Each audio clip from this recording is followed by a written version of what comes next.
An influential U.S. senator has said he will withhold consent for arms sales to Gulf Arab states until there is a path forward to resolving the Qatar crisis.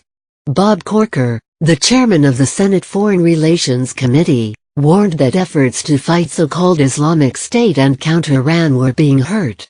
Saudi Arabia, the United Arab Emirates, Bahrain and Egypt cut air, sea and land links with Qatar 3 weeks ago. They accuse Qatar of aiding terrorist groups and Iran, charges it denied.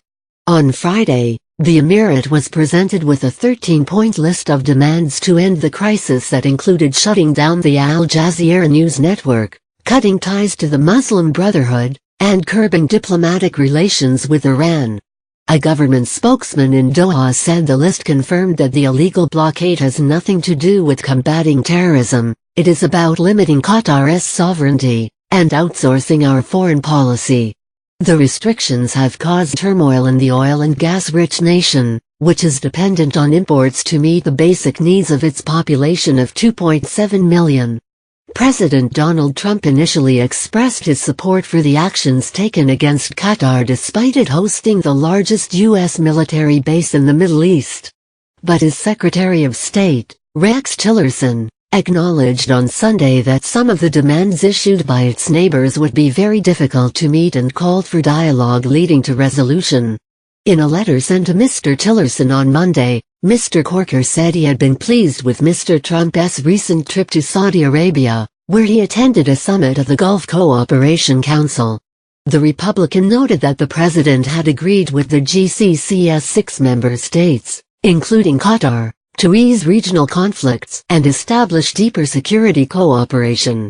Unfortunately, the GCC did not take advantage of the summit and instead chose to devolve into conflict, he added.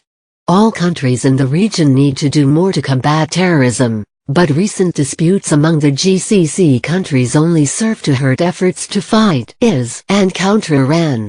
For these reasons, before we provide any further clearances during the informal review period on sales of lethal military equipment to the GCC states, we need a better understanding of the path to resolve the current dispute and reunify the GCC.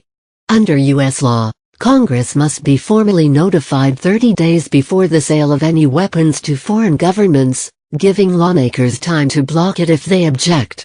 Last month, a resolution seeking to stop the sale of about $500 million £393 million of precision-guided munitions to Saudi Arabia for use in the Yemen conflict, part of the $110 billion £86 billion arms deal negotiated by Mr. Trump in Riyadh, was only narrowly defeated in the Senate by 53 votes to 47.